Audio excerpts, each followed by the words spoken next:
Bienvenidos al podcast del Aprendedor, donde encontrarás conversaciones donde aprender y comprender, sobre gente atípica y diferente, con mucho que contar e inspirar. Charlas donde explorar rutinas, hábitos, habilidades, libros y todo aquello que puede resultar útil para mejorar un cachito de nuestras vidas. Muy buenas, ¿qué tal, aprendedores? En un nuevo episodio del podcast. Hoy tenemos con nosotros a David Hernández de la Fuente, escritor, traductor y profesor universitario español especializado en la Antigüedad Clásica. Actualmente es catedrático del Departamento de Filología Clásica de la Universidad Complutense de Madrid. Es licenciado en Filología Clásica, Filología Hispánica y Derecho. Doctor en Filología Clásica y en Historia Social de la Antigüedad. David ha sido investigador visitante en diversas universidades, tanto de Europa como de Estados Unidos. Autor de obra narrativa, Con las puertas del sueño, que obtuvo el 7º Premio de Arte Joven de la Comunidad de Madrid. Ha publicado desde entonces numerosos relatos en revistas literarias y antologías. Su novela experimental, Continental, fue acogida por la crítica como la obra de uno de los más vigorosos representantes de la nueva narrativa española, según El País, en Babelia. Y bueno, en 2010 fue galardonado con el Premio Valencia de Narrativa en Castellano de la institución Alfons el Magnánim de la Diputación de Valencia por su novela A Cubierto. Como ensayista, David ha trabajado sobre literatura y antigüedad clásica y con libros como Oráculos griegos, de Galatea a Barbie, Vidas de Pitágoras, de Prometeo a Frankenstein, Historias del pensamiento político griego, Civilización griega, El despertar del arma, Dionisio y Ariadna, Mito y misterio, y bueno, ahora que hablaremos sobre El hilo de oro, ¿vale? También destaca su actividad como traductor, especializado en literatura clásica y medieval, ¿vale? Ha traducido y editado a autores como Platón, como Píndaro, como Voltaire, etcétera, etcétera. Colabora habitualmente en numerosas revistas de literatura e historia y ejerce la crítica literaria en diversas publicaciones, tanto en El País como La Razón, y es autor de numerosos artículos en revistas de su especialidad, ¿verdad? David Hernández de la Fuente, escritor del Hilo de Oro. ¿Qué tal? ¿Cómo estás? Muy buenas tardes. Pues muy bien, muchas gracias por la invitación. Es un placer y un gustazo poder tenerte en el podcast. La verdad que después de leer tu libro, ya te conocía de diferentes encuentros, en este caso los encuentros elusinos, y de tus libros. Y bueno, ahora con El Hilo de Oro, la verdad que he alucinado. Me ha encantado el libro. Es un libro apasionante que, bueno, como comentas, versa sobre las lecciones que los autores clásicos pueden ofrecer para ayudarnos a leer el presente, ¿vale?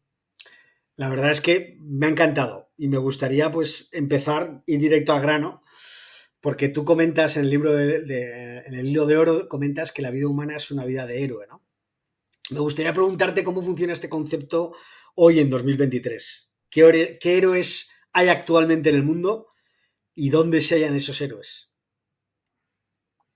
Bueno, si recuerdas, con motivo de la pandemia, de la COVID, se puso muy de moda hablar de héroes, ¿no? De heroísmo Sí, de las personas más insospechadas, sí, ¿no? No son ya los héroes de capa y espada o los grandes militares o superhéroes o, en fin, espadachines, lo que uno suele entender por héroe, ¿no? Cuando uno piensa en un héroe, pues a veces le sale a la memoria, pues el Cid o yo qué sé, o algunos de estos grandes caballeros de la antigüedad.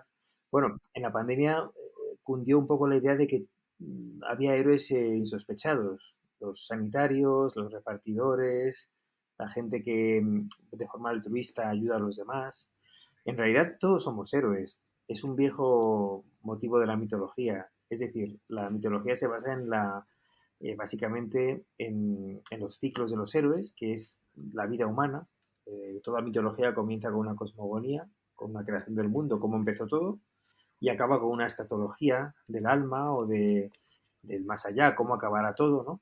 Y entre medias, ¿qué hay? Pues la vida, ¿no? Y todas las historias de Ulises, de Aquiles, de Jasón, de Heracles, Perseo, todos los héroes de la mitología, hablo de la griega ahora, pero bueno, todas las mitologías universales, está detrás de ello el ciclo de la vida humana, ¿no? Y en ese sentido, yo creo que en la pandemia, bueno, este libro que comentas es fruto de los meses de encierro, ¿no? Sí, Ahí lo escribí y yo creo que se nota mucho, ¿no? No sé si vamos, lo has notado.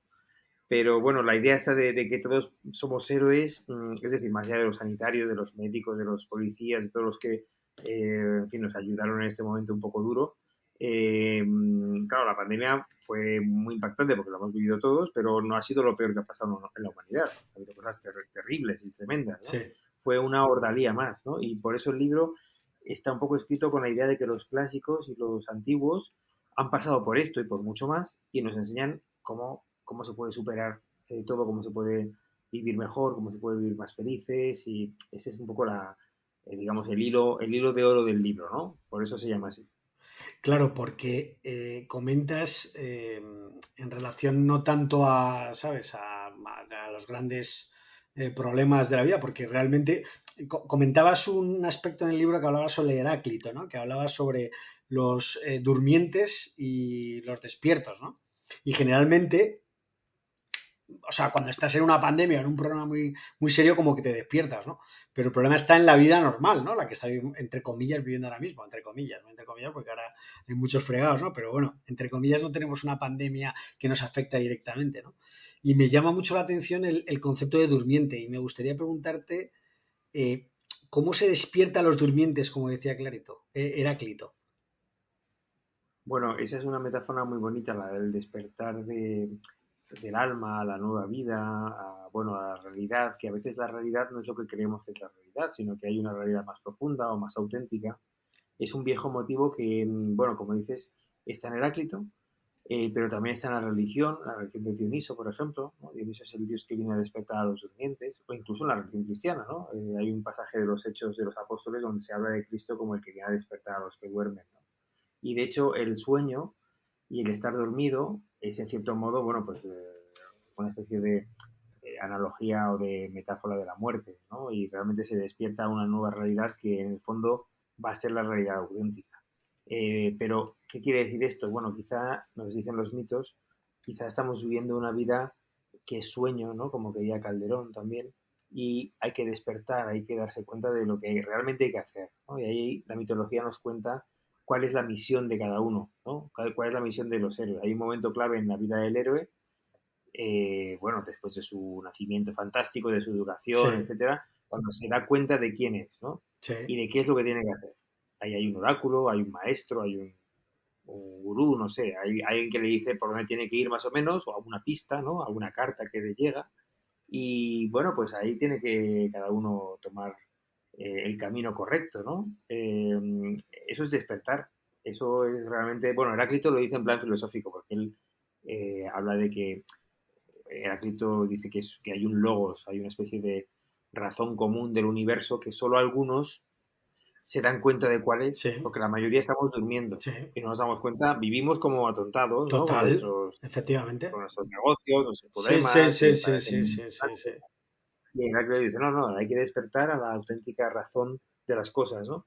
Bueno, si te das cuenta, muchas tradiciones occidentales, orientales, hablan de esto, ¿no? Del despertar a una nueva realidad, una nueva experiencia, ¿no? Hay la filosofía antigua griega o la filosofía india, son paralelas, ¿no? Y nos enseñan mucho. Entonces, bueno, a mí me gusta mucho la mitología y creo que en los mitos hay lecciones que son anteriores a la filosofía, que son, por supuesto, narrativas, ¿sabes? Son cuentos, son aventuras, ¿no? Pero tienen mucho trasfondo filosófico, ¿no? Y por ahí va un poco mi propuesta, ¿no? Claro. Porque el libro incide en la paradoja de que los clásicos son muy actuales, ¿no? Dices que hay una vieja cita, ¿no? Que dice que Homero es joven cada mañana y que no es nada tan viejo como el periódico del día anterior, ¿no? Entonces, con esta frase, ¿qué tres libros clásicos recomendarías para entender mejor el mundo de hoy? Por decir tres, ¿eh? Te digo tres que te vengan a la cabeza ahora que tú Sí. consideres que dan en el clavo con lo que está ocurriendo hoy. Claro, pues mira, te voy a responder vamos, antes me gustaría decir que lo has enunciado muy bien esa cita de un escritor francés, Peggy, que yo creo que está muy de actualidad en nuestro mundo hiperconectado. Hoy día estamos todo el rato mirando internet a ver cuál es la última noticia Total. las redes sociales, los Claro. periódicos, las televisiones, a ver qué está pasando ahora. Sí, sí. La inmediatez, ¿no? Lo inmediato, audiovisual, de internet y tal. Realmente lo más urgente es lo clásico, ¿no? Y vamos a entender mucho mejor lo que nos está pasando como sociedad, como individuos, si vamos a los grandes básicos de la humanidad. Entonces, si me pides 3 libros, bueno, yo hablaría en primer lugar de Homero, Sí. porque lo has citado tú, ¿no? Yo creo que Homero, fíjate, es el primer libro de Occidente, donde está la primera pandemia, la guerra quinta esencial, la de Troya. Está el amor, ¿no? La lealtad, la amistad, la traición. Bueno, es una epopeya impresionante de la vida y de la muerte. Y está, bueno, Homero es, por supuesto, la Ilíada, que es el poema de la guerra, que canta un episodio concreto de la guerra de Troya, y luego el poema del regreso, que es la Odisea, cuando el héroe vuelve a casa con su happy ending, ¿no? Que es el final feliz de Ulises y Penélope, Sí. y es la vuelta del héroe. Bueno, esa obra es fundamental para entender quiénes somos, Homero, ¿no? Luego yo iría a la historiografía, por ejemplo. A mí me parece que es muy, muy, muy actual Tucídides, el gran historiador de la guerra del Peloponeso, o también Tácito. Yo hablaría de la historia, en general griega y romana. Tú coges a Tucídides o coges a Tácito y estás viendo la política de hoy, estás viendo las facciones, los intereses económicos, la corrupción, estás viendo el enfrentamiento entre China y Estados Unidos, lo estás viendo en Atenas y Esparta. Estás viendo la guerra quintesencial también como producto de intrigas, de intereses creados, de colonias, bueno, como Maquiavelo, en fin, realmente en la historia antigua, en las guerras bueno, de la antigüedad griega y en el Imperio Romano, vemos la política actual. Eso es impresionante, ¿no? Entonces ese sería un poco el segundo. ¿Qué libro sería en Bueno, hablaría de Tucídides? la historiografía antigua. Mira, Tucídides tiene la historia de la guerra del Peloponeso, Sí, que es el libro que cuenta de la guerra entre Atenas y Esparta, sí, que es un libro fantástico sí, realmente, es un gran manual de política sí. que de hecho usan bueno, los Tories y los republicanos. Vamos a ser los asesores de Johnson y de Trump, por ejemplo, son muy versados en Tucídides. Sí. Y luego está Tácito. Tácito habla de la retórica imperial, bueno, es fundamental. Las historias de Tácito, ¿no? En toda la época del primer imperio romano. Es decir, bueno, Homero, que son dos obras, Ilíada y Odisea, y aquí te hablaría de dos grandes historiadores, Tácito, que es romano, y Tucídides, que es griego. Y en tercer lugar, como otro libro que nos permite entender muy bien quiénes somos, o serie de libros, yo hablaría de la novela antigua. Por ejemplo, El asno de oro, de Apuleyo. El asno de oro es una novela fantástica, donde tenemos una gran narración, la de un joven, Lucio, que quiere ser un aprendiz de brujo y va a buscar a alguien que le enseñe cómo hacer conjuros. Es una novela, es la primera gran novela que tenemos de la antigüedad, la más completa que tenemos, vamos, la única completa que hay en latín y la más actual de las antiguas, ¿no? Porque las griegas son otro mundo. Pues este Lucio hace un conjuro mal hecho y se transforma en burro. Ajá. Y entonces su aventura es él transformado en burro, pues recorriendo, eso es muy, muy conocida la novela, ¿no? Recorriendo el mundo de la Grecia antigua, Ajá. ¿no? Pasando de amo en amo, como en la novela picaresca, Sí. y afrontando aventuras interesantísimas, donde se mezcla el nivel cómico, el grotesco, lo sobrenatural, lo mágico, lo erótico, ¿no? Incluso lo pornográfico a veces, Sí. ¿no? Porque hay algunas situaciones muy fuertes, ¿no? Ujú. Pero es una novela fabulosa, es la ficción que nos encanta hoy día todavía, por eso vemos, bueno, cuando vemos el cine, las series de las plataformas, las novelas actuales, todo eso está en El asno de oro, Sí. que es la novela que inspiró a Cervantes, bueno, que ha sido la madre de todas las novelas, ¿no? Entonces yo hablaría eso de primero la épica de Homero, luego la historiografía y luego la novela antigua con El asno de oro. Pero son 3 obras, tres monumentos literarios de la antigüedad que nos permiten comprender muy bien quiénes somos y de dónde venimos y también a dónde vamos. Qué interesante, qué bueno. ¿Y El asno de oro, quién es el autor, teóricamente? El autor es Apuleyo. Apuleyo. De Maraula. Apuleyo es un escritor romano del siglo II que nació en el norte de África. El norte de África era una provincia romana cultísima, maravillosa, donde venía, por ejemplo, San Agustín o Tertuliano, ¿no? En la antigüedad tardía. Y en el siglo II nace este escritor, Apuleyo, que era filósofo, se educó en el platonismo, en Grecia, en Italia, y luego escribe esta novela que es fantástica, realmente la gran novela antigua, y escribe otras obras que le atribuye la tradición, ¿no? Entre otras hay una obra muy curiosa que es una apología, una defensa. Él fue acusado de brujería ante un tribunal, bueno, porque se casó con una señora mayor, que era una viuda riquísima, la madre de un amigo suyo, de un ex compañero de escuela, ¿no? Sí. De estudios, Ujú. y le acusó a la familia de haberla seducido por artes mágicas, ¿no? Ajá. Y bueno, pues es muy curiosa también esta obra. Es decir, es un filósofo, un novelista muy interesado en el ocultismo. Es un tipo fantástico, Apuleyo, ¿no? Qué Y interesante. la época suya, el siglo segundo, es también una época fantástica, la época de Marco Aurelio, la época de Plutarco. En fin, el siglo segundo es una época muy interesante porque, bueno, pues es un poco el comienzo del fin del mundo antiguo, ¿no? Y David, ¿y de Tácito, qué libro recomendarías? Bueno, pues yo iría por las historias de Tácito. Tácito es un autor, bueno, que vive en una época complicada, ¿no? Una época ya del Imperio Romano, pero es un autor, en cierto modo, nostálgico de la vieja república, ¿no? De la vieja república romana.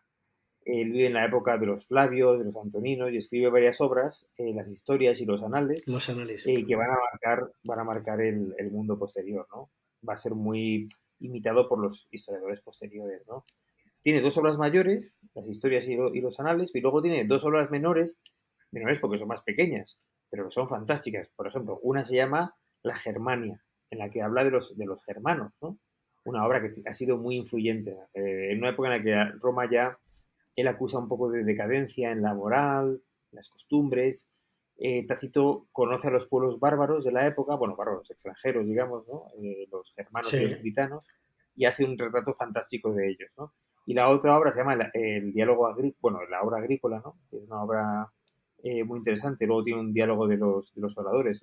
Tiene una vida de agrícola, que era su suegro, y habla bueno, habla de este agrícola que era un gobernador de Britania, y también aprovecha para hablar de Britania, ¿no? De este lugar tan fascinante que, bueno, pues que es una parte del Imperio Romano, también de contacto con la otredad, ¿no? En este caso con los pueblos de las Islas Británicas, ¿no? Ajá. En fin, es un autor fantástico, Tácito. Sí, sí, yo he ido a hablar de Tácito por ejemplo, mucho a Escotado, por ejemplo.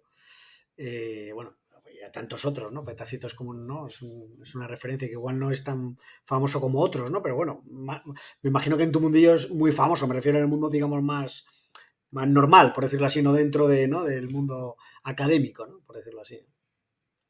Sí, tiene bueno, es muy famoso también por su estilo, Claro. por su repercusión posterior, ¿no? Porque tiene muchos autores posteriores que lo imitan. Y es un historiador que nos gusta mucho hoy día, porque como Tucídides, por eso lo ponía un poco en parangón con el griego Tucídides, intenta desvelar las causas profundas del comportamiento humano, ¿no? Y eso lo hace fenomenal, es una gran cabeza de la historia, ¿no? Es decir, ¿qué hay detrás de lo que hacemos? ¿Eh? Y eso lo hace muy bien, ¿no? Bueno, hay muchos, te he dicho tres grandes Sí, monumentos, pero hay muchísimos. Por no, ejemplo, claro. está toda la poesía, ¿no? Toda la poesía griega y latina que es maravillosa, donde está la gente más inteligente. Tácito es un tipo brillantísimo, pero hay escritores, poetas antiguos que nos parecen hoy día, bueno, pues gente sofisticada, maravillosa, en fin, Ovidio, Virgilio, etcétera, ¿no? Claro. Comentabas antes de Tucídides, que hablas de la trampa de Tucídides, ¿no? De Tucídides, no sé si lo digo, de Tucídides. Sí, sí, sí. Comentabas, ¿no? Como has dicho antes, que los grandes expertos en geopolítica, ¿no? Y grandes temas entre ¿no? Estados Unidos y China eh, tienen muy en cuenta la historia y la filología clásica para entender las claves, ¿no? De las decisiones que toman, ¿no? Comentas en tu libro, ¿no? Y sobre el estudio de los clásicos, de los líderes actuales, me gustaría preguntarte que, o sea, con todo el conocimiento que tienes ya bueno, dedicándote a lo que te dedicas, ¿pronosticas la caída del Imperio Americano y la entrada de China como superpotencia? Bueno, eso de la trampa de Tucídides realmente es una expresión muy afortunada, Sí. de un politólogo norteamericano que se llama Graham Allison, Ujú. que es un experto en geopolítica y Sí, bueno, ha trabajado mucho sobre estrategia. Y bueno, pues es un poco una comparación entre lo que ocurrió en la guerra del Peloponeso, entre dos potencias que estaban destinadas a chocar, sí, es su tesis, ¿no? De que no había otra alternativa, y lo que está ocurriendo con China y Estados Unidos, ¿no? Ese declive del imperio americano que está en relación con el auge de China como gran potencia industrial, claro. ¿no? Una gran potencia en teoría capitalista que acaba siendo proteccionista y una gran potencia en teoría comunista que acaba siendo bueno, pues, una gran potencia comercial que ha invadido todo el mundo de sus productos, ¿no? Y la idea es un poco comparar cómo esos dos, esas dos tablas, digamos, de crecimiento exponencial van indefectiblemente dirigidas hacia el conflicto. Bueno, yo realmente, personalmente, no lo creo. Yo creo que siempre hay una opción y que hay mucho en la historia que depende de los líderes de cada momento, depende de muchas cosas que a veces son anecdóticas, ¿no? Depende de una simpatía o una palabra malentendida o una mirada, en fin, no todo es matemática en la historia, ¿no? Casi nada lo es, ¿no? Hay un componente humano importantísimo, pero qué duda cabe que son situaciones en las que, bueno, pues las calmas tensas o digamos, estas especies de guerras comerciales solapadas, que son guerras reales, las guerras de proximidad, ¿no? Que ha habido tanto en la historia. ¿Qué otra cosa es lo de Ucrania hoy, ¿no? Claro. Entre dos modelos, en fin, hay muchos estudiosos de la política antigua y moderna que te hacen esas comparaciones. Claro, no me atrevería a pronosticar nada porque la historia yo no creo que se repita, ¿no? Como decía Marx, que se repetía como tragedia y como farsa, ¿no? Pero es decir, no hay modelos, yo creo que hay filósofos de la historia que hablan de ciertos ciclos, ¿no? Cada imperio es muy diferente, ¿no? Y cada auge y caída son diferentes, aunque es verdad que se puede indagar un poco en las grandes corrientes. Yo creo que lo bueno de la historia antigua es leerla bien, asimilar las lecciones que nos puede dar, los errores y los aciertos de los antiguos y ver en qué sentido podemos evitar bueno, pues, los momentos más graves, ¿no? Sobre todo las guerras, ¿no? Los conflictos. Y yo espero, francamente, que Estados Unidos y China, la Unión Europea y Rusia, ¿no? Pues lleguen a acuerdos. También la historia antigua nos demuestra que es posible llegar a acuerdos, ¿no? Eso es muy interesante Ya, también. ya. Sobre todo, pues a mí me gusta mucho, en el libro lo destaco, tenemos, bueno, pues muchas veces el poder ejecutivo en manos de gente más bien joven y pujante, y un poder legislativo, un poder consultivo que está en manos de gente mayor. Muchas veces hay que hacer más caso a la experiencia, a la calma, a la reflexión, e intentar tender puentes, mediar, ¿no? Y evitar los grandes problemas, porque, bueno, pues estamos en una política cada vez más de bloques y se echa de menos personajes un poco más reposados, ¿no? Hablabas de Heráclito, bueno, pues esos filósofos, en fin, es muy complicado lo que los filósofos gobiernen, pero por lo menos se podría hacer caso a una especie de consejo consultivo de gente mayor, ¿no? Que dijera, bueno, realmente una de las grandes cosas que tenemos de la humanidad es el respeto a los mayores, ¿no? Y cómo hemos sabido cuidarlos en nuestra sociedad y hacer de ellos un modelo y una referencia. Ellos tienen la memoria de la tribu. Y también por eso los clásicos son buenos maestros, porque son la memoria de lo que somos y de dónde venimos, ¿no? Vamos a leerlos con atención, vamos a hablar con nuestros mayores y a no repetir errores y a no caer en provocaciones fáciles o conflictos y en polarizaciones inútiles, ¿no? Yo creo que eso es un poco la gran lección que podemos sacar de ellos en cuanto a la política, tanto nacional como internacional. Yo no puedo estar más de acuerdo contigo. Lo único que lo que sí veo es que hoy en día el mundo lo que hace es todo lo contrario, es denostar a la gente mayor. Es como, nah, esto está como pasado de moda. ¿Sabes lo que te quiero decir? Cuando el sentido común es la experiencia y la trayectoria de uno, ¿no? Eso qué difícil es cambiarlo, ¿no? Hoy en día en la sociedad, ¿no? Sí, desde luego que sí. Y lo más grave es que ya hay poca, o yo no sé si yo estoy generalizando, no quiero generalizar, pero veo a lo mejor menos comunicación entre las generaciones. Ya, Los abuelos sí, siempre han contado cuentos a los nietos total. y han contado sus experiencias, pues lo que me pasó en la guerra, en la infancia, el hambre que pasé, etcétera, etcétera. Hoy unos y otros están primero abducidos por las pantallas, cada uno en su móvil, Total. ¿no? Y viendo películas y series y tal.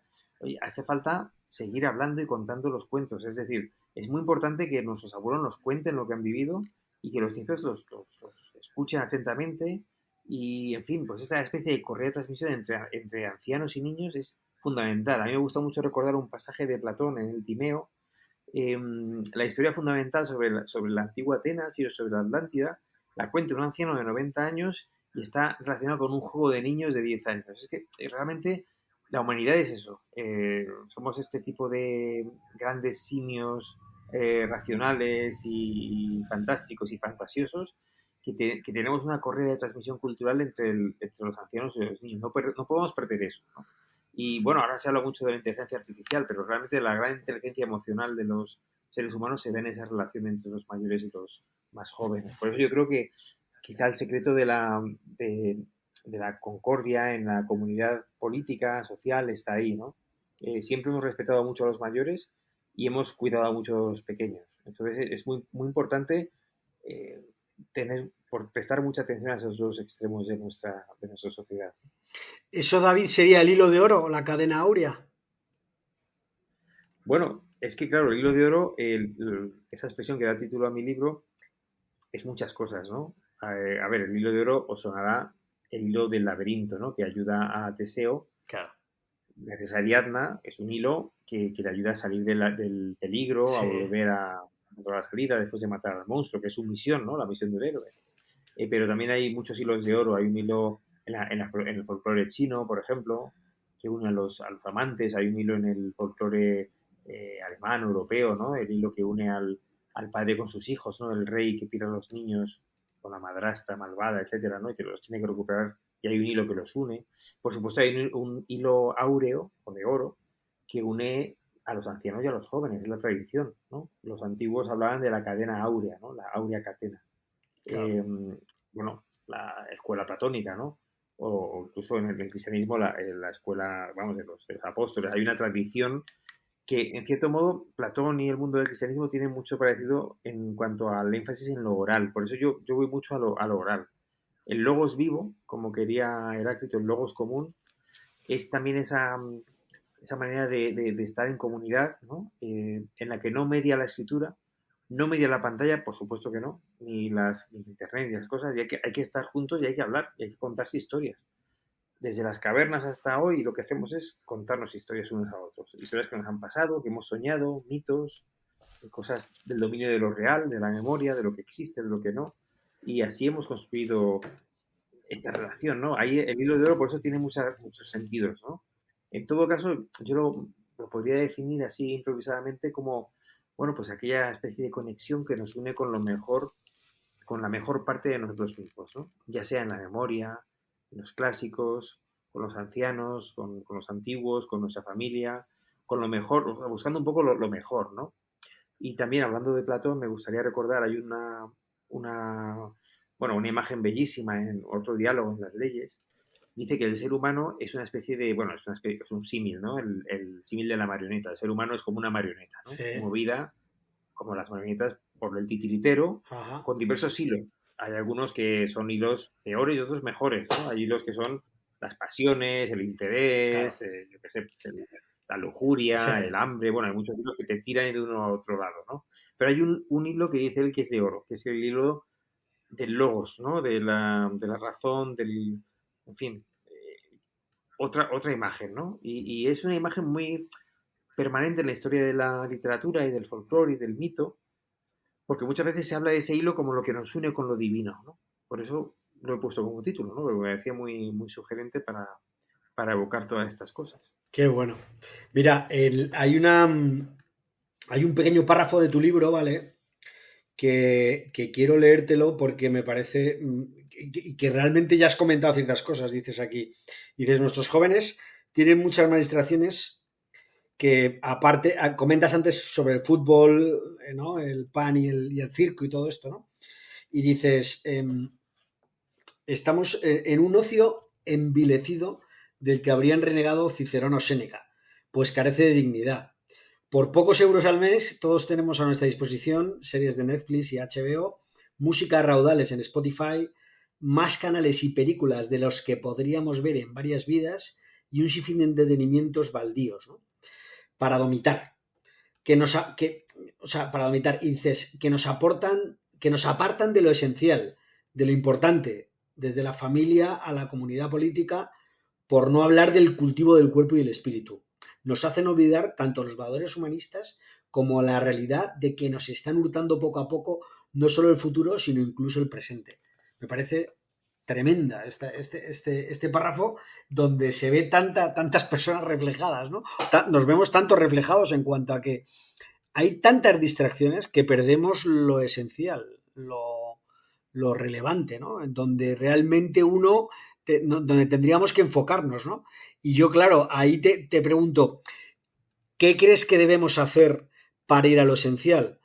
O sea, te comentaba al principio cómo salir del adormilamiento, pero por llevar decías, hablar con los abuelos, dime 2 o 3 cosas que creas que debamos hacer hoy en día y que podamos poner en práctica mañana para cumplir esto. Bueno, también ahí hay un hilo áureo, ¿no? Que es, bueno, dedicar un tiempo a meditar, Claro. a pensar, a no hacer nada. Hay una maravilla que es no hacer nada. Yo elogio mucho la inactividad. Estamos siempre haciendo cosas, ¿no? Total. Vamos al baño y tenemos que llevar el móvil, el libro, una tablet, tenemos que todo el día hacer cosas. ¿Por qué? Está muy bien no hacer nada en algún momento y pensar y reflexionar.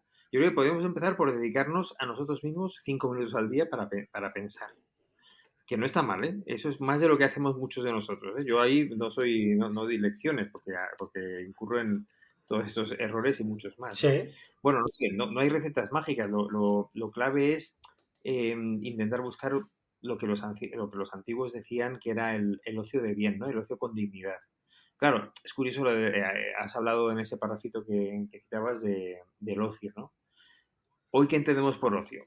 Ocio es tirarnos a la poltrona así en el sofá, Total. viendo fútbol, películas, en fin, mirar a la pantalla, el móvil, las redes sociales. Eso es el ocio, ¿no? Bueno, qué equivocado es esto. El ocio para los antiguos no era esto. Fíjate que el ocio es lo contrario del negocio, nec otium, ¿no? En griego es scholé, es el ocio, y la asjolía es la falta de scholé, la falta de ocio.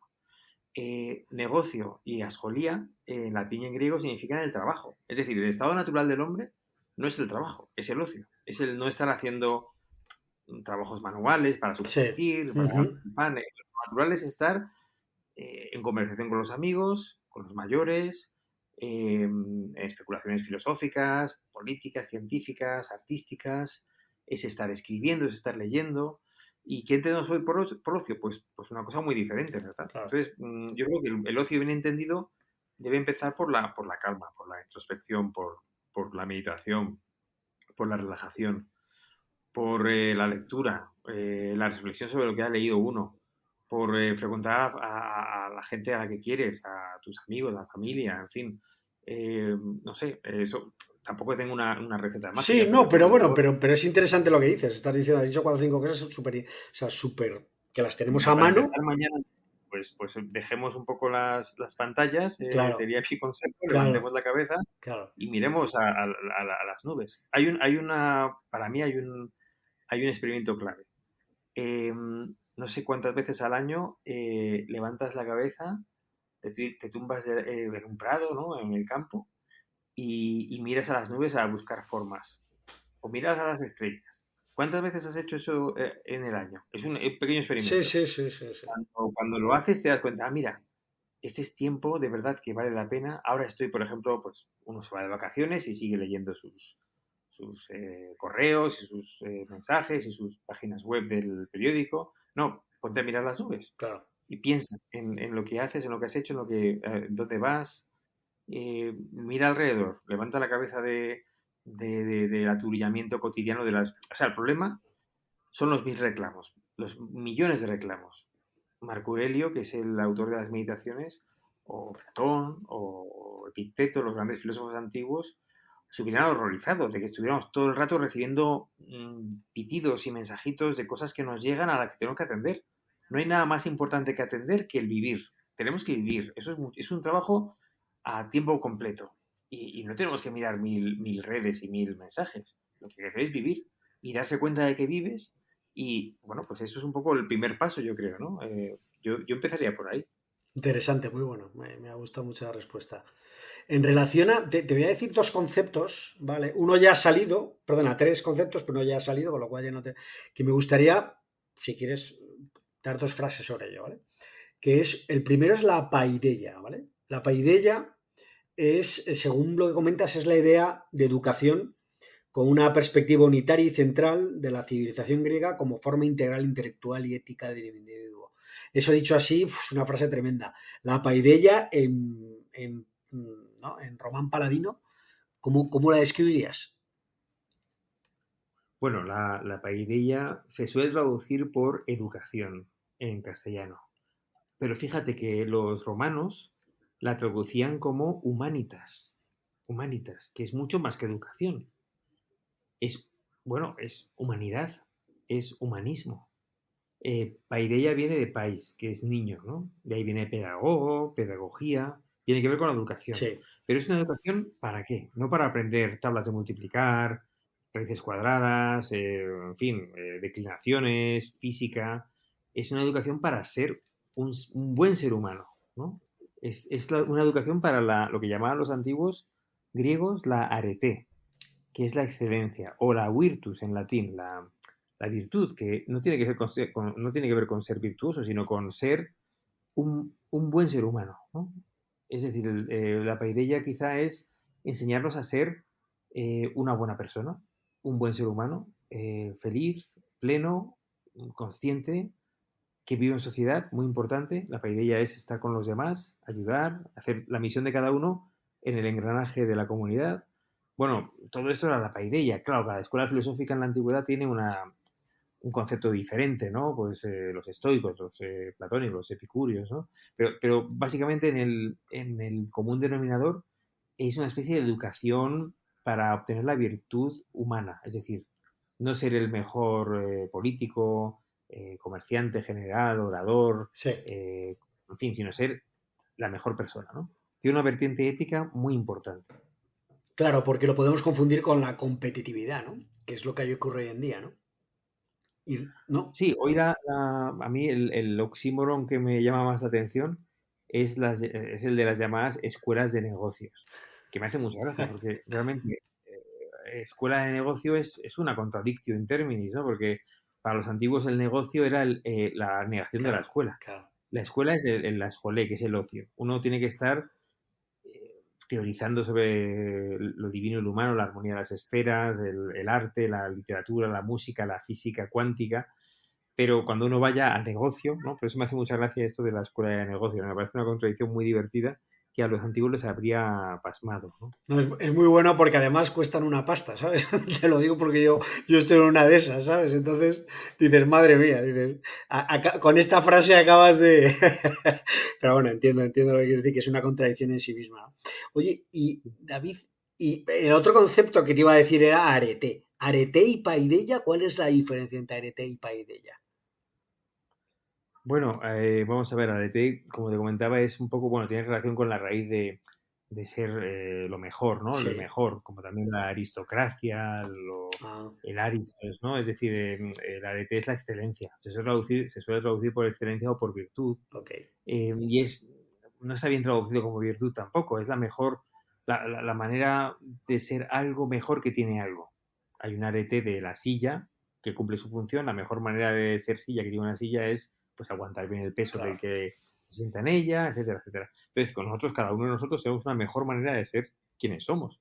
claro, Y tiene mucho que ver con lo que decíamos al principio de la mitología y la vida de los héroes. Cada héroe es diferente. claro. Hay héroes en Troya de los que solo se recuerda que pusieron un pie en la playa de Troya y fueron atravesados por una flecha y murieron, pero ahí cada uno tiene su misión, su momento, no somos para nada iguales, somos todos muy diferentes y a la vez somos iguales, pero digamos la arete es la mejor manera de ser quienes somos, ¿no? Por eso hay una especie de proceso de descubrimiento, de paideia, de educación, ¿no? Hacia dónde vamos, ¿no? Qué potencialidades tenemos, que yo creo que la mitología nos ayuda mucho a elucidar. Claro. Otro tema, David, es sobre. Un tema que me gustaría tocar en la conversación es. Hablas en tu libro de la retórica clásica, ¿vale? Dices que convencer no es un arte innato, ¿no? Que solo enseña la retórica y se practica mediante la oratoria, ¿no? Me gustaría preguntarte si nos puedes hablar algo sobre los clásicos, ¿no? Hablas de Aristóteles, Cicerón y Quintiliano y pones el ejemplo de Boris Johnson, ¿no? Que es una mezcla muy interesante, ¿no? Hablas de ethos, logos y patos, ¿no? Hablas del carácter orador, el dominio técnico de los argumentos y la capacidad de emocionar que tiene, ¿no? Esos eslóganes breves, el Get Brexit Done y todo esto, ¿no? Me gustaría preguntarte o que nos hablaras un poco sobre cómo estos clásicos nos pueden enseñar a ser mejores oradores.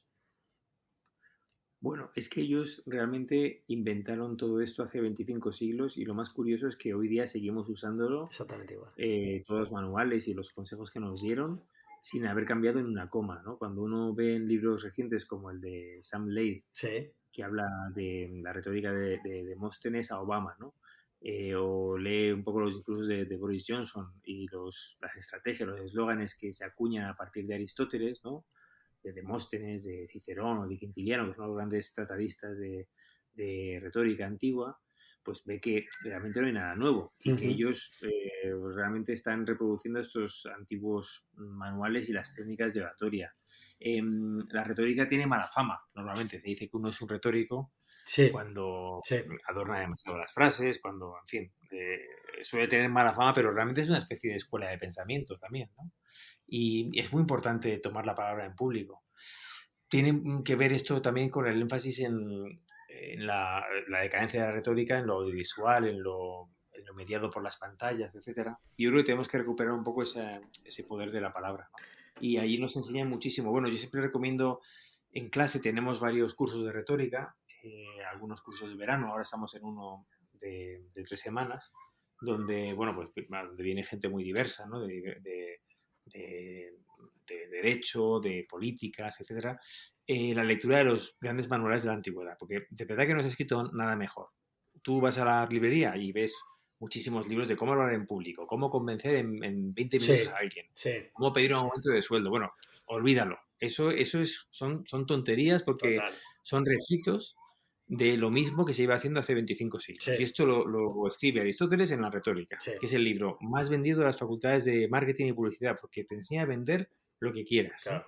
O es, yo qué sé, pues es Quintiliano, la Instituto de Oratoria, que lleva siglos en el mercado y siendo el bestseller de todas las épocas. O lo enseña Cicerón en sus discursos. O sea, lo mejor es ir a las fuentes, ¿no? Y eso lo recomiendo todo el rato, porque realmente es increíble ver cómo los antiguos que fundaron esta idea de la comunidad participativa, ¿no? Es decir, tener que tomar la palabra en público es básicamente porque tú tienes que convencer a un tribunal o a una asamblea política, Claro. ¿no? Que es lo que hacían los griegos y los romanos, que son los primeros en Occidente que hacen esto, ¿no? Es verdad que luego tuvieron una gran crisis, vino un sistema de gobierno diferente y la retórica política y judicial entró en crisis, ¿no? Sí. Se quedó en las escuelas como gran técnica literaria, ¿no? Y de ahí un poco su mala fama. Pero volviendo a los clásicos, pues hombre, es que en unas sociedades como las nuestras, en las que hay que convencer a grandes multitudes, todos los grandes políticos de hoy, sus asesores, están muy, muy versados en este arte, ¿no? Y es que no solo no solo a grandes públicos, sino a tu cliente, que puede ser otra empresa, a tu jefe, a tu manager, ¿sabes? O sea que es que tiene tanta aplicación, tienen tantas aplicaciones, ¿no? Como quieras verlo, ¿no? O sea, Bueno, hay que decir que a lo mejor para tu jefe funciona más la retórica china, ¿eh? sí, mira, mira qué curioso. Claro, yo me dedico a los clásicos griegos y latinos, son Sí, los grandes clásicos occidentales, sí. pero hay que echar un vistazo a los clásicos orientales. Ah, La gran cultura clásica es la china, ¿no? Que es totalmente diferente de la griega. Pero curiosamente también hace muchos siglos que cultiva la retórica. Lo más interesante de la retórica china es que, claro, está pensada para convencer a una persona. qué Por eso bueno. digo lo del jefe, ¿no? Sí, sí, sí, Porque, sí, sí. claro, los griegos y los romanos convencían a auditorios muy numerosos, ¿no? Pues un tribunal era de 500 personas, una asamblea era de 6.000 y había que tomar la palabra y convencer a una multitud. En cambio, la retórica, los tratados de retórica china antigua, que son muy interesantes, están diseñados para convencer a una persona, porque era retórica de los funcionarios imperiales para convencer al emperador, Qué que es bueno. uno, ¿no? Qué Porque ahí no hay, interesante. la política era muy diferente, no era democracia, Ya, ¿no? ya, ya, ya. Entonces, bueno, pues también es un mundo, el chino, fascinante, muy diferente al nuestro, ¿no? Ahí se ve un poco claro, digamos, escisión Oriente-Occidente, ¿no? ¿Y me podrías poner algún ejemplo del libro de la retórica china? Pues mira, tengo un colega en la universidad ahora, Juan Luis Conde, que lo que pasa es que no recuerdo muy bien el título, pero acaba de publicar un libro en el que lo que hace es exactamente esto, ¿no? Él se ha metido en sinología y en literatura china y filosofía china y compara la experiencia retórica de Occidente con la de Oriente. Entonces yo te recomiendo los libros de Juan Luis Conde, Qué bueno. que tiene varios libros muy buenos. Sí, También hablando de la retórica política, él es un gran estudioso de cómo, bueno, pues por ejemplo, la retórica del imperio, desde Roma hasta la guerra de Irak, es la misma y ha sido, bueno, pues heredada siguiendo unos patrones muy semejantes, hablando de libertad, democracia, de llevar la paz a un sitio. Bueno, como la retórica de las grandes invasiones militares sí. ha sido común en todas las épocas, y luego también habla mucho es un gran experto en Tácito, ¿no? Entonces yo su obra la recomiendo vivamente. Es un gran escritor, además, como novelista, y ahora mismo se está metiendo justo en ese aspecto que he mencionado de la retórica oriental, ¿no? Y Juan Luis Conde es filólogo también. Sí, Juan Luis Conde es filólogo, es latinista, y está conmigo en estos momentos en la Sociedad Española de Retórica. Hemos fundado hace poco, bueno, en el 2019, se creó, que ya era hora, ¿no? Porque no teníamos una sociedad académica nacional de retórica. Se creó esta asociación. Bueno, justo en el 19, ¿no? La hemos hecho a rodar hace poco. Y bueno, pues ahí nos hemos reunido varios filólogos, pero también juristas, filósofos, bueno, pues también periodistas, es decir, todos interesados por la retórica. Somos unos 100 y pico socios. Qué bueno. Y es una sociedad que organiza unas conferencias anuales, unas publicaciones, tenemos una revista, ¿no? La Sociedad Española de Retórica. Él está ahí, ¿no? Uno de los... Bueno, en la junta directiva hay gente de latín, de griego, de literatura española, de derecho, de filosofía, en fin, de diversas disciplinas, porque a mí me gusta mucho el tema de la retórica porque es realmente una disciplina completamente transversal, lo toca todo. O sea, no hay una profesión humana en la que no tengas que usar la retórica, la persuasión. Es decir, lo de los médicos que van a un congreso o tienen que vender una teoría, o a los físicos, en fin, en todas partes vas a tener que usar la persuasión, ¿no?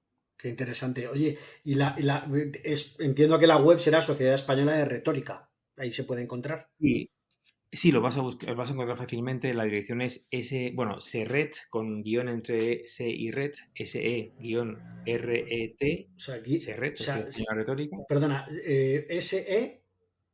guión RET, SE-RT, Muy bien. RET, o sea, Ujú. Sociedad Española SE, Sí, sí, guión sí, te entiendo. Ajá, RET, vale. Vale, porque yo luego todo punto esto. org. Perfecto, vale. Se-net.com, ¿no? Sí. Vale, es que No, org, punto org. ORG. Vale, no te preocupes. Esto luego yo lo busco y lo pongo en las notas del episodio porque, bueno, de alguna manera, pues siempre pongo las notas interesantes e importantes. Además, esto me parece muy, muy, muy interesante porque, como tú bien dices, es que es transversal. Esto le interesa a cualquiera, ¿no? Que tenga que comunicar. Y vivimos en una sociedad de la comunicación, con lo cual tienes que comunicar constantemente, ¿no? Pues sí, fíjate además que Qué nuestros interesante. últimos socios son, curiosamente, comediantes. Ajá. Ah, mira.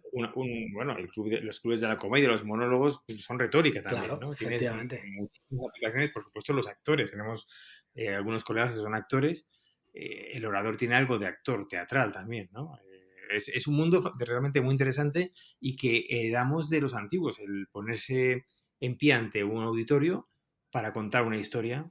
Hoy se habla de storytelling, de Sí, comunicación, pero a mí me llama mucha atención. Somos un poco tontos siguiendo siempre los palabras, entre comillas, anglosajones, ¿no? totalmente de ¿Por acuerdo. qué hablamos de storytelling si queremos decir narratio, que era el nombre latino, o comunicación si queremos decir retórica, que es lo de siempre, ¿no? O porque hablamos de, en fin, mindfulness y queremos hablar de la vieja meditación de los pitagóricos o de los monjes del desierto, en fin, si es que llevamos siglos, muchos siglos, y ahora creemos que por usar una palabra en inglés lo hemos descubierto todo otra vez, ¿no? Es muy curioso. Entonces, bueno, un poco mi intención con el libro este y con otras publicaciones y actividades es subrayar bueno, pues el valor pionero de los clásicos y de la tradición. Por eso hablo siempre mucho de los ancianos, de los mayores, porque es que, oye, ellos son nuestros mayores, ¿no?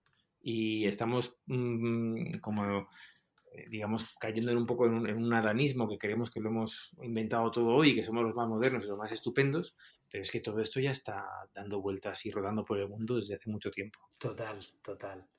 Pues por otro lado, o sea, cuando hablas de los mayores, hace poco leí una entrevista que hacían a, no digo porque sea mayor, sino porque es una persona que conoces tú bien y que, bueno, que hemos coincidido, que es Luis Alberto de Cuenca, ¿no? Y que le hacían en una entrevista una pregunta muy interesante que me gustaría hacértela a ti, ¿vale? Y le preguntaban, ¿por qué te interesan tanto los mitos? ¿No? Y él respondía, porque los mitos son el constituyente más fundamental de lo que se puede considerar humano, ¿no? Dice, sin mitos el ser humano no existiría. Los demás animales no tienen mitos. Dice él, me interesa mucho el mito como discurso único, real y verdadero, que es el sentido de que hable de Eliade, ¿no? Dice, hay otro sentido de mito que es el que se opone a la verdad, que son mitos, fábulas, mentiras, y al revés, los mitos son los discursos que la tribu se da para explicarse al mundo, ¿no? Entonces, ¿por qué te interesan a ti tanto los mitos, David? Bueno, eso es un tema en el que estoy totalmente de acuerdo con el gran Luis Alberto de Cuenca, que es al que admiro muchísimo. Nunca, vamos, es uno de los intelectuales, de los escritores que más admiro en este momento en el mundo. Me parece Sí, maravilloso. Y es verdad lo que dice. Decía un mitólogo francés, Dumézil, decía que un pueblo sin mitos moriría de frío. Y el mito es lo que, en fin, lo que nos hace vivir, ¿no? Lo que nos hace palpitar. Y como te decía antes, somos unos simios muy especiales a los que nos gusta contar historias a la tribu y, bueno, pues que nos cuenten historias también los otros miembros de la tribu. Y sobre todo, las historias las suele contar el chamán, la anciana, a la luz del fuego. Son las historias de siempre. Esos son los mitos, ¿no? claro. Y a mí me gusta muchísimo, decía Aristóteles, con todo lo racionalista que era, ¿no? Decía, según envejezco, me apasionan más los mitos, ¿no? Eso es curioso, porque de verdad que tiene unas lecciones fantásticas. Yo cuento muchos cuentos, tengo niños pequeños, creo que hasta los 7 años hay que contar muchos cuentos, pero después, sobre todo, y hasta que uno ya se hace mayor, hay que contar, leer mitos y mitos de todo tipo, de todas las culturas, de todas las latitudes, mitología comparada. Me parece un código fantástico para entenderlo más profundamente humano. Hay muchas definiciones de mito. Por ejemplo, la de Ilíada dice, mito es historia sacra, ¿no? O es una... En fin, hay un libro reciente de Losada, se llama Mito Crítica, hacia una definición del mito y él esboza una definición del mito después de 800 páginas de investigación complicadísimas, pero al final el mito permanece, es casi indescriptible. Hay muchísimas definiciones, pero lo curioso es que es inconfundible. Cuando oímos un mito, sabemos que es un mito y que no es un cuento o una leyenda o una fábula o una novela, es un mito. Y eso que el mito tiene un matiz también de irrealidad, de fantasía, de fabulación, no siempre positivo del todo, ¿no? Pero ahí está el mito como una gran lección también para todos. Hay una pedagogía del mito, ¿no? Y ahí está también la obra inmensa de Campbell, ¿no? Que hablaba del mito desde una perspectiva casi psicoanalítica, de cómo nos puede enseñar a ser mejores, ¿no? Por eso yo estoy totalmente de acuerdo con lo que dice Luis Alberto de Cuenca, ¿no? Al que admiro, como te digo, muchísimo. Es un gran poeta que además ha usado el mito para todo, ¿no? Y el mito está vivo y seríamos necios si no lo viéramos todo el rato en los cómics, en las series, en las películas, esas ideas de los héroes en su ciclo, de los grupos de héroes, de los grupos corales, del diverso heroísmo masculino y femenino, en fin, está por todas partes. Entonces, yo creo que la mitología es una de las pocas cosas a las que de verdad merece la pena dedicarse en serio en la vida, ¿no? Estoy totalmente de acuerdo con lo que dice, ¿no? Y lo vemos en todos los ámbitos de la vida, ¿no? Decías una frase, dice, los tres grandes cosas que se mantienen en el tiempo son los mitos, los sueños y los cuentos. Cuando dices, me ha llamado la atención porque has diferenciado mito de cuento, ¿no? Por ejemplo, o de mito de fábula, ¿no? O sea, ¿dónde está la...? O sea, es decir, no sé, a ver, claro, me surgen muchas preguntas, pero la primera que me viene a la cabeza, ¿cómo diferencias un mito de un cuento? Bueno, son dos narrativas patrimoniales profundamente antiguas, profundamente humanas. Seguramente detrás o más atrás de los mitos están los cuentos. Los cuentos sí que son las historias primordiales de la tribu y que nos hablan de un momento histórico casi concreto, ¿no? En el que, bueno, pues se nos habla de iniciaciones, de ordalías, pero el mito y el cuento tienen muchas diferencias, ¿no? El mito tiene siempre una especie de matiz sagrado. Los personajes, por ejemplo, suelen ser héroes sobrehumanos o dioses directamente, mientras que en los cuentos son siempre Claro, bueno, pues un hermano menor o un claro. pequeño pulgarcito o un personaje anónimo. Los mitos ocurren en un lugar determinado porque ayudan a crear el mundo. Por ejemplo, ocurren en el Peloponeso, en las columnas de Hércules, es decir, en el Gibraltar o no sé, en Yucatán, ¿no? Hay lugares clave que van a ser los escenarios del mito, pero luego vamos a vivir nosotros en ellos, ¿no? En cambio, los cuentos ocurren en el país de nunca jamás o en el lugar donde no puedo acordarme, el lugar de la leyenda, ¿no? Hay muchísimas diferencias, pero realmente también es un mismo lenguaje, ¿no? De hecho, mitos y folclore de cuentos maravillosos están muy relacionados, como estudia Prop en varios libros, ¿no? El gran mitólogo, perdón, el gran folclorista ruso, ¿no? Es decir, bueno, hay diferencias, pero a mí me gusta mucho, bueno, pues evocar la idea de que los tres, es decir, mitos, cuentos y sueños, en cierto modo son narrativa patrimonial. Porque lo interesante es ver los cuentos, mitos y sueños comparados. Es decir, los cuentos que se cuentan en Rusia, en el medievo, en Polinesia o entre los Sioux y los griegos, ¿no? Que hay cuentos también. Los mitos que se cuentan de los antiguos escandinavos y los romanos. Y los sueños que se sueñan ayer en Navacerrada o hace 100 años en Berlín, no sé. Y uno puede identificar una morfología, unos temas, unas figuras, unos símbolos, digamos, unas estructuras narrativas que se repiten. Y eso es lo que hace que sea narrativa patrimonial, que sea una especie de gran sinfonía tocada, como decía Campbell, con diferentes instrumentos, que tengas dioses que son paralelos, son transposiciones, o que tengas personajes que son también muy parecidos, que tengas peripecias que son muy, muy semejantes, que tengas sueños que repiten experiencias primordiales, ¿no? Entonces son realmente, bueno, pues grandes narrativas nuestras, ¿no? Y realmente a mí me gusta mucho la novela, el cine, la ficción contemporánea, pero me gusta también mucho ir a las unidades esenciales de todo ello. Y ahí están mitos, cuentos y sueños, ¿no? Entonces cualquiera que trabaje sobre narrativa va a disfrutar muchísimo al descomponer en los mínimos componentes, ¿no? Que podemos identificar, ¿no? Y ahí están estas formas sencillas, ¿no? Hablabas del ejemplo de Star Wars en tu libro, ¿no? ¿No? Bueno, por ejemplo, sí. George Lucas es un discípulo aventajado de De Campbell, Campbell, ¿no? que a su vez lo es de Jung, que es una especie de psicoanálisis del mito. Y lo que hace con Star Wars es decir, Star Wars es realmente es el mito de los mitos, ¿no? Como también Tolkien, ¿no? Otro gran experto Sí. en mitología, que hace una novela, una serie de novelas totalmente mitopoéticas, ¿no? Por ir un poco a una escuela que, bueno, que a mí siempre me ha atraído mucho y que, bueno, es la que seguramente la que más me he metido en ella, más he leído, que es el estoicismo, ¿vale?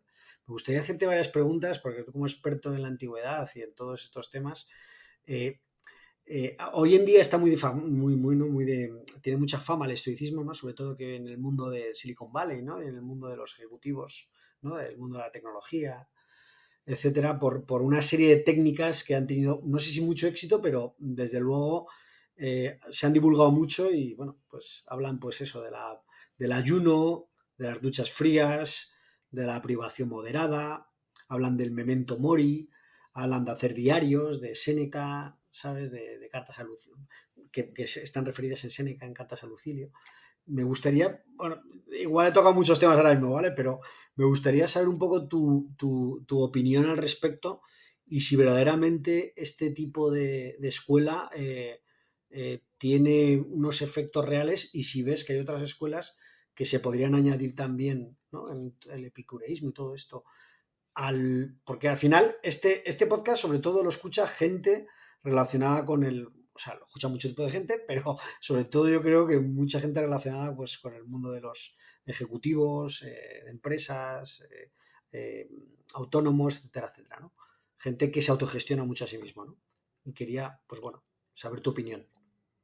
Sí, y a mí bueno, tengo una gran opinión de todos los profesionales del mundo de la empresa, de lo jurídico, porque realmente veo que tienen muchísimo interés en cultivarse espiritualmente, de una manera increíble, cosa que no ocurre siempre en el mundo de las humanidades, en las letras o en las artes, donde casi va de suyo que deberíamos todos cultivar nuestra vida interior, la meditación, la filosofía, pero nada más lejos de la realidad. Muchas veces pasa que somos mucho más, en fin, superficiales, ¿no? O por lo menos no tenemos ese énfasis, ¿no? O esa insistencia en buscar respuestas. A mí me gusta mucho, he hablado con mucha gente de empresa que tiene muchas inquietudes filosóficas y que se preocupa realmente de cultivarse, ¿no? Cosa que es muy, bueno, pues muy digna de elogio, ¿no? Y es verdad que se ha puesto muy de moda el mundo del estoicismo, quizá llevado de la mano de varios grandes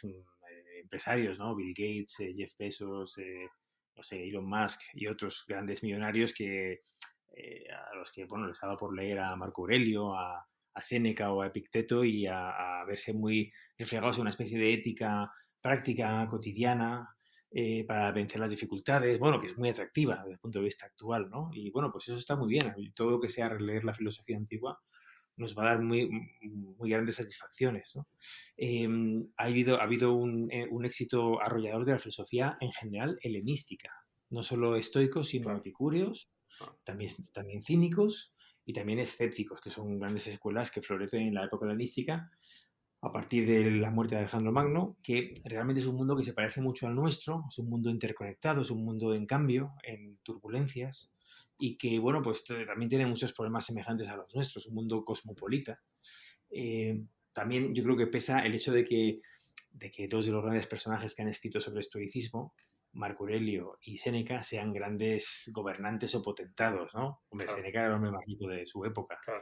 que predicaba muchas cosas, pero luego de una fortuna inmensa, ¿no? Y tenía además, era prestamista y tal, ¿no? Y cosas así un poco turbias, ¿no? Y estaban todas las intrigas de la política de Nerón, de la época de Claudio, etcétera. Como Marco Aurelio, hombre, que es el hombre más poderoso del mundo en su época. Y ellos tenían esa especie de énfasis en la vida interior, ¿no? En el refugio interior, en la meditación. Y eso, bueno, pues yo creo que por eso también han tenido ese éxito arrollador en la actualidad, que ha sido a veces mal entendido por muchos, pero a mí me parece pues muy interesante, porque todo lo que sea volver la mirada a estos antiguos es muy esclarecedor.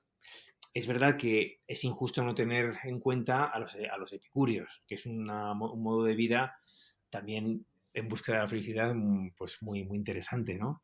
Y aunque ha sobrevivido muy poco del gran Epicuro, porque tuvo mala suerte en su recepción, porque chocó con el cristianismo, porque, bueno, pues tenía un cierto materialismo o incluso ateísmo que no casaba bien con algunas tendencias religiosas de la época tardía, pues tiene unas teorías fantásticas para vivir bien, ¿no? Y está sobre todo en los poetas, en Lucrecio, en Horacio, en los grandes poetas latinos, ¿no? El epicureísmo es fantástico. Uh-huh. Y también no se hace justicia, por supuesto, a las dos grandes, bueno, a las dos grandes escuelas del mundo clásico. Hablo del platonismo y del aristotelismo, Claro. que son realmente fantásticas también, ¿no? Y que son muy actuales, ¿no? Aristóteles es un gran sabio global bueno, y qué decir de Platón, ¿no? Con su formulación de una sociedad mejor, de una sociedad utópica basada en parámetros sapienciales, artísticos, estéticos, con todo lo que le hayan dicho de totalitario en las tesis de Popper y compañía, un pensador, ¿no? Entonces yo soy partidario de rehabilitar toda esa filosofía antigua. Lo que sí recomiendo a los que quieran meterse en ellas es que intenten no tener mediadores, digamos, que no sean solventes, ¿no? Para acercarse a ellas. Por ejemplo, hay mucho libro de autoayuda basado en Marco Aurelio, pero no es Marco Aurelio. Total. Vamos a leer a Marco Aurelio. Es que realmente es mucho más fácil de lo que queremos. A uno le puede asustar un poco, bueno, pues enfrentarse con un texto clásico, pero hoy día están muy bien traducidos en un lenguaje muy asequible con sus anotaciones y va a ser siempre 1000 veces mejor hacer el esfuerzo de acercarse al propio Séneca que no ir a un libro que sea, bueno, ¿cómo ser feliz con Séneca? ¿No? Que hay mucho que ha proliferado ahora, ¿no? En ese sentido, bueno, o con otros muchos autores, yo abogo por ir directo a beber de las fuentes, ¿no? Bueno, es como quien es religioso y le gusta leer la Biblia, los evangelios, etcétera. No va a leer un libro de cómo ser feliz con los evangelios, se va a leer los evangelios. Claro. Pues igualmente, no leamos la filosofía de tercera mano, porque normalmente los autores que hacen una especie de refrito de los autores epicúreos no leen del griego o del latín, sino que han copiado una especie de resumen y han simplificado o a veces han entendido mal, ¿no? Entonces es bueno ir un poco a las fuentes, ¿no? Por eso yo, vamos, lo veo muy bien, esta especie de revival neoestoico, que por otra parte no es nuevo, porque hay que decir que los neoestoicos llevan en boga desde nuestro Quevedo, ¿no? Desde el siglo XVII. De hecho, comentabas, mira, yo por ejemplo utilizo esta, es la edición de Francisco Socas, de Cartas a Lucilio, y es una maravilla, vamos, o sea, es súper, o sea, no sé, vamos, tiene algunas cartas que son más complicadas que otras, pero vamos, que yo no soy ningún experto en el asunto y vamos, me parece un libro súper recomendable y súper interesante y si le dedicas un poquito de tiempo lo entiendes, creo que bien, vamos, seguramente se me escapen cosas, pero es bastante bueno. Pero como dices, ir a las fuentes, ¿no? A las fuentes primarias, ¿no? Que es Sí, fundamental. excelente ejemplo que has puesto. Por ejemplo, Francisco Socas, que es profesor ya jubilado de la Universidad de Sevilla, Sí, publica este libro en la editorial Cátedra, en sí, los perdona, es Clásicos de verdad. Sí, Cátedra, disculpa que no lo he dicho. Editorial muy bien Cátedra de Letras editado. Universales, sí, señor. Sí, sí. Ujú. Sí, hay muchas traducciones de cartas a domicilio en editoriales de referencia como Cátedra, Alianza, Gredos. Cualquiera de esas tres es muy buena y son gente solvente y que además lo va a traducir muy bien, muy fielmente en un castellano moderno, ¿no? Este hombre pues trabaja muy, muy bien, entre otros muchos, ¿no? Y a eso voy, ¿no? Bueno, y no es complicado, es decir, leerte las cartas a domicilio es muy recomendable. No ir a una especie de libro de tercera mano sobre lo que dice este autor que dijo Séneca, ¿no? Que es mucho, mucho más empobrecedor, ¿no? Y así, bueno, pues hay muchísimas traducciones de Marco Aurelio, por ejemplo, hay como 7 o 8 traducciones vivas en el mercado que son todas excelentes y a las que se puede acudir para leer a este filósofo. Las meditaciones, ¿no? Principalmente de Marco Aurelio, ¿no? Sí, sí. Claro. Oye, y David, entrando un poco en el terreno personal, ¿cuál es el libro que más te has regalado y por qué? Bueno, a ver, pues últimamente he regalado muchos clásicos, la verdad. Ajá, Debo decir que igual por deformación profesional. sí, Bueno, también regalo muchos libros míos, claro, porque obviamente lógicamente, amistades, a familia, claro. ¿no? Pero, pues mira, hablábamos de Homero, pues yo he regalado muchísimo la Odisea, Ajá, sobre todo incluso a niños, ¿no? Y a jóvenes, porque hay muchas versiones infantiles o juveniles muy bien hechas, ¿no? La Odisea es quizá el libro que más he regalado, porque es un poco la aventura del héroe más fácilmente comprensible, más famosa, ¿no? Todos conocemos las sirenas, el cíclope, todas estas aventuras, ¿no? Y es una historia muy reconocible y casi es como una road movie, ¿no? De la vuelta a casa, ¿no? Entonces, pues lo he regalado mucho. Últimamente lo regalé en una versión de cómic muy interesante y hay muchísimas versiones que podemos usar, ¿no? También he regalado a Puleyo, que mencionábamos antes, ajá. ¿no? Es decir, he regalado sobre todo clásicos, ¿no? También he regalado mucho Marco Aurelio, Las Meditaciones. Es un libro breve y precioso, ¿no? Fíjate que si al asno de Apuleyo le llaman el asno de oro, el libro no se llamaba El asno de oro, por cierto, se llamaba Las Metamorfosis de Lucio. Lucio es el señor que se transforma en burro, ¿no? Ajá. Pero es tan bueno, que muy pronto se le empezó a conocer como el burro, bueno, el asno de oro, ¿no? Porque es un libro de oro, ¿no? Y el libro de Marco Aurelio se le conoce como el libro de oro de Marco Aurelio. Así que bueno, ya ves que el oro es un metal, como siempre, muy precioso y conviene regalar libros que sean de oro. ¿Y qué editorial o qué edición o qué recomiendas de Meditaciones de Marco Aurelio? Bueno, es que hay Sí, muchísimas. ¿no? Mira, cualquiera de las grandes que he dicho, Alianza, Cátedra o Gredos, está muy bien traducida. Ahora, hay una muy buena en EDAF, que es de un amigo mío, Ah, que muy ahora va bien. a publicarla en Trota.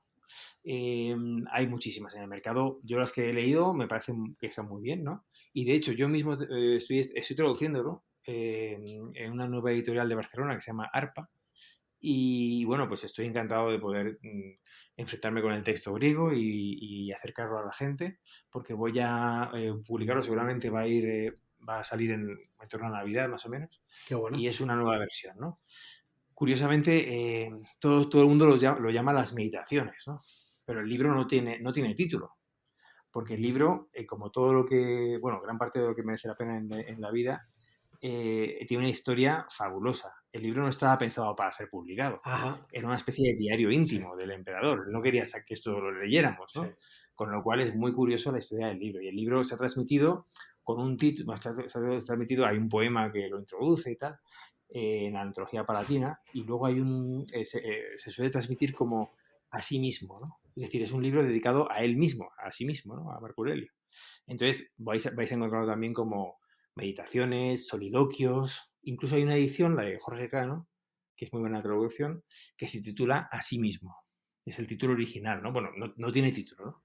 Y yo estoy pensando, no sé si convencerá al editor, de titularlo Diario Íntimo, porque me parece un título estupendo también, porque realmente es un libro, digamos, como lo que llaman los antiguos, la anécdota, ¿no? Anécdota significa no destinado para ser publicado, ¿no? Es decir, para no publicarse.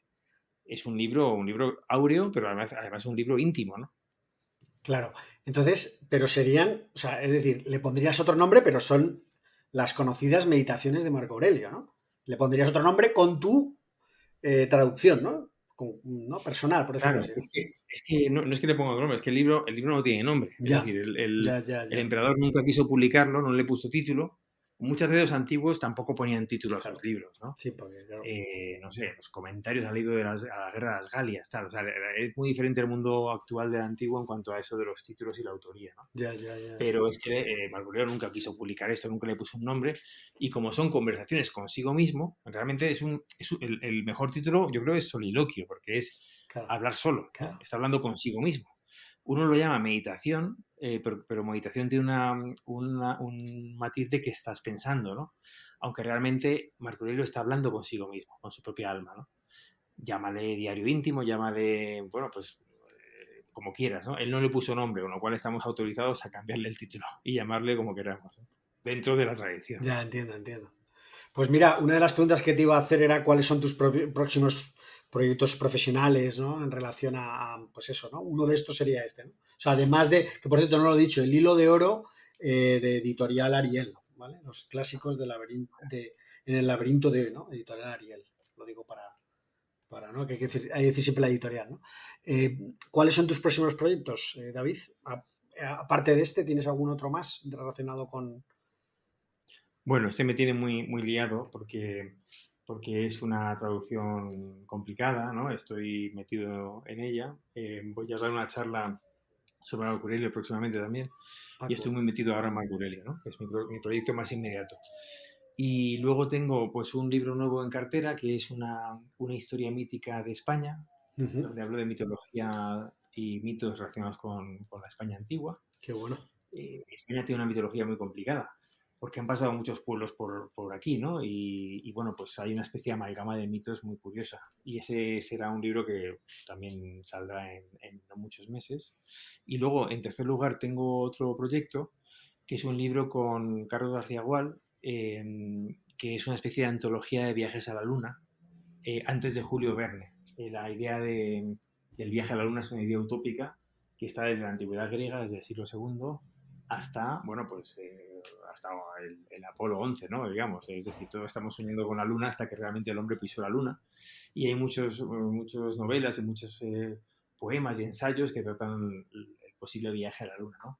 Y eso es una compilación, digamos, de viajes a la Luna de épocas antiguas, ¿no? Antes del 19. Qué bueno, qué interesante. Qué bueno. O sea, que estás metido en mucho fregado, por lo que veo, ¿eh? Sí. No paras. Sí. Yo generalmente cuando los entrevistados que vienen al podcast, ¿vale? Siempre suelo hacer un par de preguntas, ¿vale? Una es, ¿a quién propondrías como potencial entrevistado de este podcast? ¿A quién te gustaría escuchar ser entrevistado aquí? Pues mira, ya que has mencionado Luis Alberto de Cuenca, me encantaría que fuera él. Joder, buah, sería un lujazo, desde luego. Sí, claro que sí. ¿Y hay algo que hayas aprendido con H en la entrevista? Bueno, pues sí, la verdad es que he aprendido, bueno, he intentado por lo menos, ¿no? O he aprendido, no sé si con H o sin H, a hablar de la forma más coherente posible con un ordenador que está muy, muy caliente, porque es una anécdota, pero tengo el portátil, ¿no? No estoy en mi de residencia habitual, Claro, ¿no? En casa, ¿no? claro. Sino en, pues una casa de verano. Sí. Y tengo un portátil que yo creo que debe ser antiguo porque está echando casi humo, ¿no? He entendido hablar como una especie de sauna electrónica. Por cierto, ahora que comentabas lo de historia mítica de España, imagino que te basarás en Gárgoles y Avides, ¿no? Bueno, sí, claro. Sánchez Dragó hizo una historia mágica de España y yo como claro imitador, ¿no? Deudor, ¿no? de este gran escritor, pues voy a intentar una historia mítica de España. Bueno, de hecho, hablé con Dragó, que falleció, como sabes, hace muy poco, Sí, muchas veces de la necesidad de escribir sobre los mitos de España, ¿no? Él claro. había hecho una historia que había recorrido la península y había recorrido también las épocas, ¿no? Con lo sobrenatural, lo esotérico, la magia, ¿no?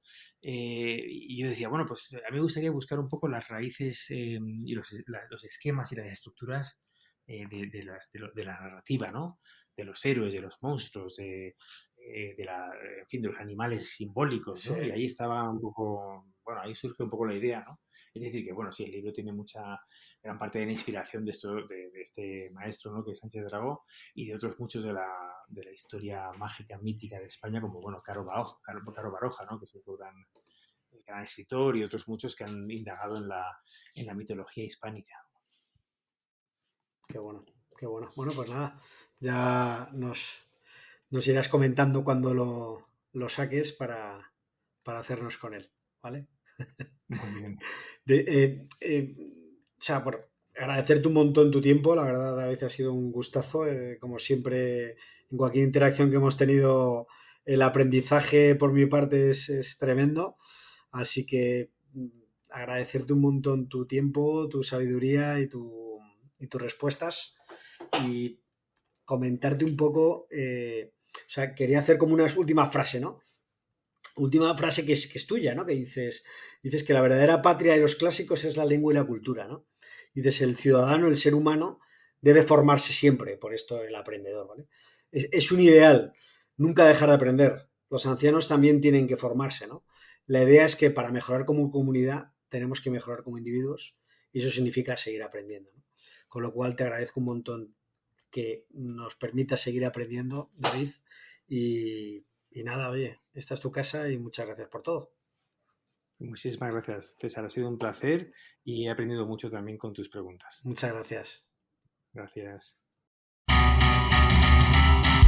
Recuerda que puedes suscribirte en elaprendedor.com para no perderte ningún capítulo. Te espero en el próximo episodio con la próxima charla. Gracias y hasta la próxima.